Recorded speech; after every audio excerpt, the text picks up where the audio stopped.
Hello, કેમ છો? જય શ્રી કૃષ્ણ. હાસ્યમય જયતે. હાસ્ય પ્રણામ તમને બધાને. હું સ્વાતિ આપણે વાત કરું છું, તમારી ચહેતી હાસ્ય યોગીની. હું આજે તમને બધાને હાસ્ય પ્રેમીઓને જાગતિક હાસ્ય દિનની શુભેચ્છા આપું છું. આ જરા મોડું થઈ ગયું મળવા માટે, પણ હવે કૌટુંબિક જવાબદારી તો છે જ ને. હું આજે અલીબાગમાં આવી છું, મારા ઘરમાં, જ્યાં મારા છોકરાઓનું અમારું કરિયર થયું. મારા છોકરાઓનો જન્મ થયો, અહીંયા જ એક કરતા મારું લાઈફની શરૂઆત થઈ. હવે આ પડાવે આવી ચૂકી છું કે હું દાદી છું, નાની છું.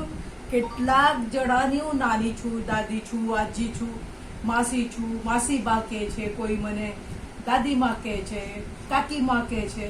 એટલે આજે ઉલટ મારું હું ભાગ્ય સમજુ કે 5 જાગતિક હાસ્ય દિનની હું મારા ઘરમાં છું. નાના નાના નાના એવા પ્રસંગો છે ને, અહીંયા સુખના છે, દુઃખના છે, એ પણ હું હસતા હસતા નિભાવી લીધા ને આજે હું ખૂબ મજામાં છું. અમારા અહીંયા મારી દીકરી, મારી વહુ, મારી છોકરો, પછી મારા જમાઈ, બીજી મારી દીકરી છે મોટી જમાઈ, મોટી દીકરી, મોટા જમાઈ પોતપોતાની ફરજ બજાવી રહેલા છે. ને હવે હું ને મારા ઘરવાળા એટલે મારા સુનિલભાઈ રે તમારા સુનિલભાઈ, ખબર પડી કે એ અમારે લાઈફમાં દાદા દાદી, નાના નાનીની ફરજ બજાવી રહેલા છીએ. તો જાગતિક હાસ્ય દિનની તમને બધાને શુભેચ્છા. આ રમકડા જો છો ને, આ રમકડા એ મારા છોકરાઓના નાનપણમાં છે. આ ઢીંગલો છે ને આ ઢીંગલી છે. એ વખતે આ છે ને મેં 1200 રૂપિયાની ને પેલી કઈ હતા, એટલે મને લાગે ટોટલ 3000 ના લીધા હતા. હપ્તાથી લીધા હતા. મેં 50 રૂપિયા હપ્તા આપેલો દર મહિને, એવી રીતે આ લીધા હતા મેં.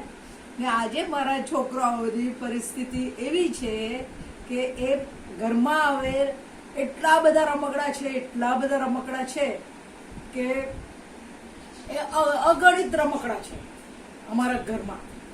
હું પોતે મારા છોકરાઓને ટ્રેન કર્યા છે, એ પોતે મહેનત કરી રહેલા છે.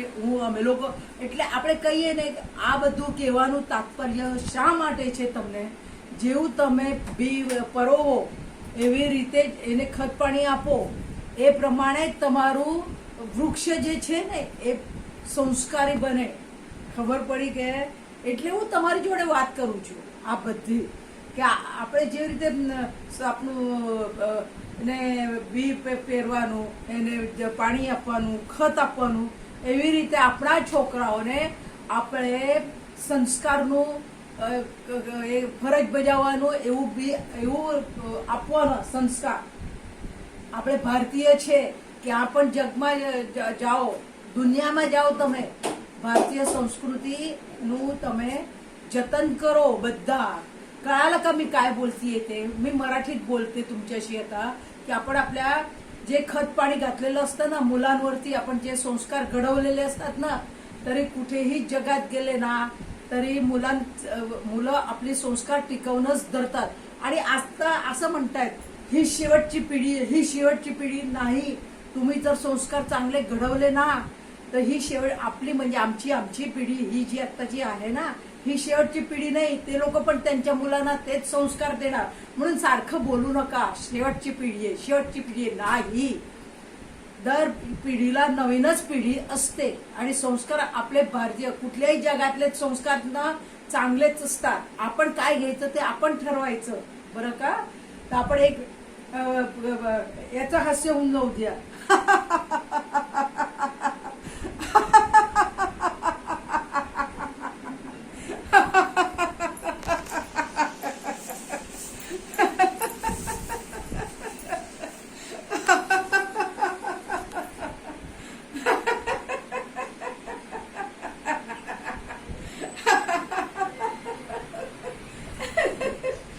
मी अशी रमणारी छोट्या छोट्या जुन्या आठवणींच्या याच्यात आपल्या आठवणीत रमणारी मी मुलगी नाही म्हणता येणार, बाई आहे.